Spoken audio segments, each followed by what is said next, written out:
ሱፋቸው ስላልታጠበ ስላልተተኮሰ ምርጫ የሚቀር የሚመስላቸው ሰዎች ደግሞ ሞኞች ናቸው።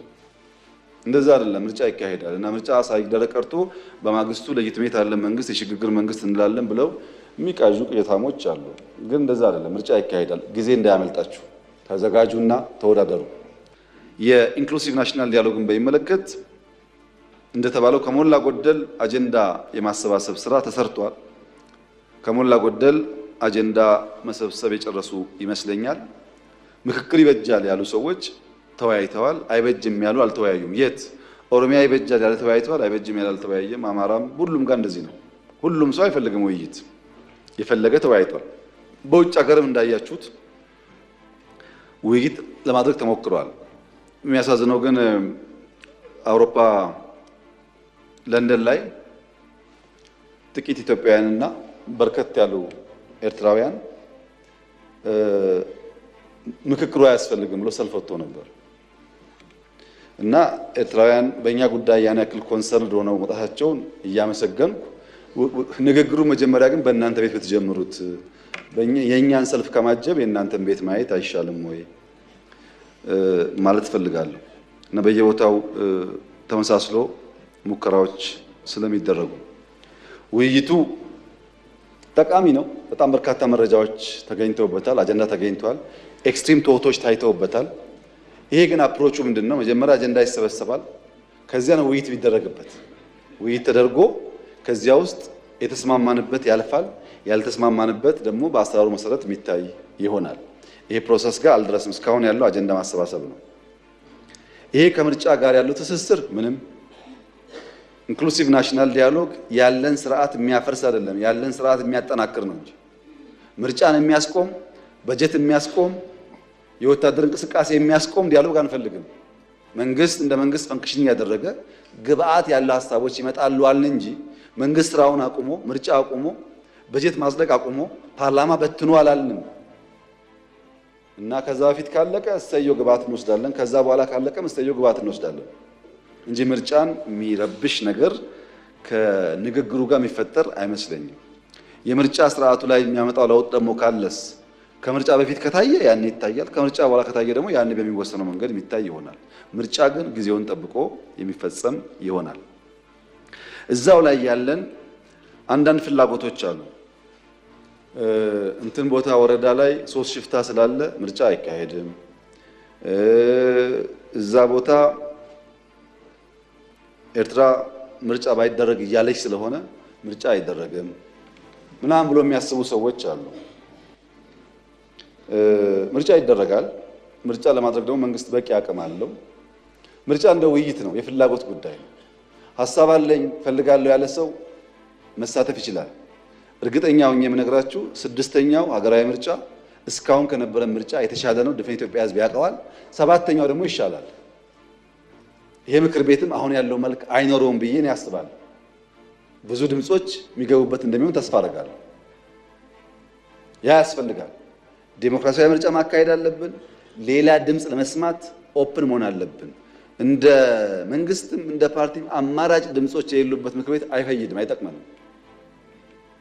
ያ እንደተጠበቀ ሆኖ እነሱ ሱፋቸው ስላልታጠበ ስላልተተኮሰ ምርጫ የሚቀር የሚመስላቸው ሰዎች ደግሞ ሞኞች ናቸው። እንደዛ አይደለም። ምርጫ ይካሄዳል እና ምርጫ ሳይደረግ ቀርቶ በማግስቱ ለጅትሜት ያለ መንግስት የሽግግር መንግስት እንላለን ብለው የሚቃዡ ቅዠታሞች አሉ። ግን እንደዛ አይደለም። ምርጫ ይካሄዳል። ጊዜ እንዳያመልጣችሁ ተዘጋጁና ተወዳደሩ። ምርጫ ለማድረግ እንኳን ዘንድሮ ባለፈው ምርጫ አካሄደናል እኮ እየተዋጋን እንኳን በባለፈው ምርጫ በ92 እኮ ኤርትራ ጋር እየተዋጋ ምርጫ አካሄደናል። እና ምን ለምርጫ ደግሞ ይሄ ሁሉ ልማትም ያለማ መንግስት አሁን ለምርጫ ይቸገራል። እና እንደዛ አታስቡ፣ አትሞኙ፣ አትሸወዱ። ጠንከር ብላችሁ ወደ ምርጫ ግቡ። ደግሞ እንድታሸንፉ እንዲቀናችሁም ደግሞ ምኞቴ ነው። በተቻለ መጠን የኛ ፓርቲ አባላት ግን የዘንድሮ ምርጫ ዴሞክራሲያዊ እንዲሆን ብቻ ሳይሆን ልዩ ልዩ ድምጾች እንዲሰሙ በኃላፊነት እንሰራለን። የጠቅሎ የመውሰድ ፍላጎት እኛ ጋር የለም። በመደመር ነው ሁሉ ነገር የሚሆነው፣ ፓርላማውም ካቢኔው ማለት ነው። እና በዛ መንገድ እንሰራለን እና ብዙ ሰማለሁ አንዳንዶች 30 ዓመት በኢትዮጵያ ፖለቲካ ተሳትፎ የማያውቁ እኛ እድል ሰጠናቸው ከገቡ በኋላ ምርጫ እንደማይደረግ የሚያስቡ እንዳሉ እናውቃለን። ወደ መጡበት ይመለሳሉ እንጂ ምርጫው ይቀጥላል እና እንደዛ መጠበቅ ጥሩ አይደለም። እኔና ጌታቸው ረዳን በጋራ የሚያይ ሰው አሁን ይሄን መንግስት አይወያዩም ብሎ ቢያስብ አይገርምም?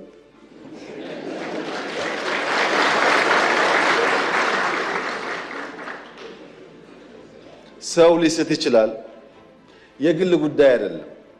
በእኔና በኤክስ በእኔና በዋይ መካከል የግል ጉዳይ አይደለም፣ የሀገር ጉዳይ ነው። በሀገር ፍላጎት እስከተግባባን ድረስ የግሉን ቸል ማለት ያስፈልጋል ብለን ስለምናምን ነው እንጂ የለም እኮ እንደዚህ አይነት ባህል። አሁን እኛ የምናደርገው ባህል እኮ አናውቀውም። ካሸነፍክ ነው። መወያየት ያስፈልጋል። ሸኔዎቹ ጋስ የአማራውም ሸኔ የኦሮሚያውም ሸኔ የአማራውም ሸለቆ አባይ የኦሮሚያውም ሸለቆ አባይ ተወያይቶ የመጣውን ተቀብለናል። ሁለተኛ ነባር ችግሮች አሉ በእኛ ውይይት የማይፈቱ ከሸኔዎች ጋር ብንወያይ የማይፈታ ውይይት አለ። ኢንክሉሲቭ ናሽናል ዲያሎግ እናድርግ። ችግር ካለ እንደ ሀገር እንምከርና እንፍታ። ህገ መንግስት ይቀደድ፣ ባንዲራ ይቀደድ፣ ኢትዮጵያ ትቀደድ የምትሉ ሰዎች በእናንተ ፍላጎት ማድረግ አንችልም። እንወያይ፣ ህዝብ ይወስን ያልናቸው አንወያይ አላልንም። እንወያይ የሚባል ሐሳብ ኢንክሉሲቭ ናሽናል ዲያሎግ በኢትዮጵያ ውስጥ የመጀመሪያው እኛ የደፈር ነው። በየትኛው ዘመን ነው? በደርግ ዘመን ነው ወይስ በኢህአደግ ዘመን ነው? ሲፋለም የነበረ ሰው ታርቆ አመት ሳይሞላው ሚኒስትር የሆነው አለ እናውቃለን።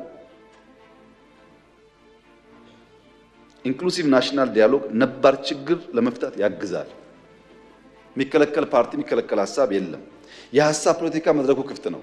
ችግር የሆነው ሐሳብ ጠፋ።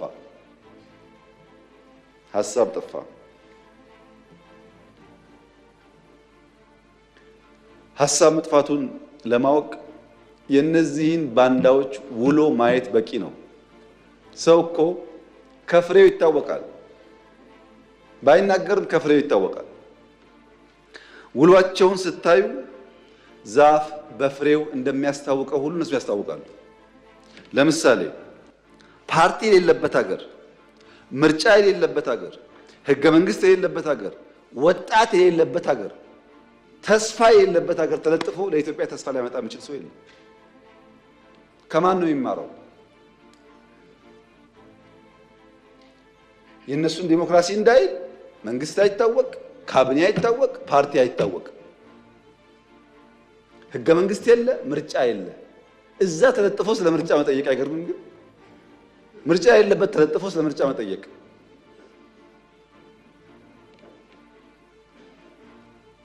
የሚያሳዝነው ነገር ኢትዮጵያ ውስጥ ትናንት ገንጣይ አስገንጣይ የሚባለው ስብስብ የነፃ አውጪ የሚባል ስብስብ ፓርቲ ለመባል የመጀመሪያው ፕሮግራሙ ላይ የሚጽፈው የኤርትራ ጥያቄ የቅኝ ግዛት ጥያቄ መሆኑን እቀበላለሁ ነበር የሚለው። ቲፒኤልኤፍ በለው ኦነግ በለው ምናምን በለው ዋና አጀንዳው የኤርትራ ጉዳይ የቅኝ ግዛት ጉዳይ ነው ካላለ የታገለ አይመስለውም። አሁንስ የዛሬዎቹ የባህር በር ጉዳይ እኛን አይመለከትም ካላሉ በስተቀር የታገለው አይመስላቸውም። አንድ ነው ፋሽኑ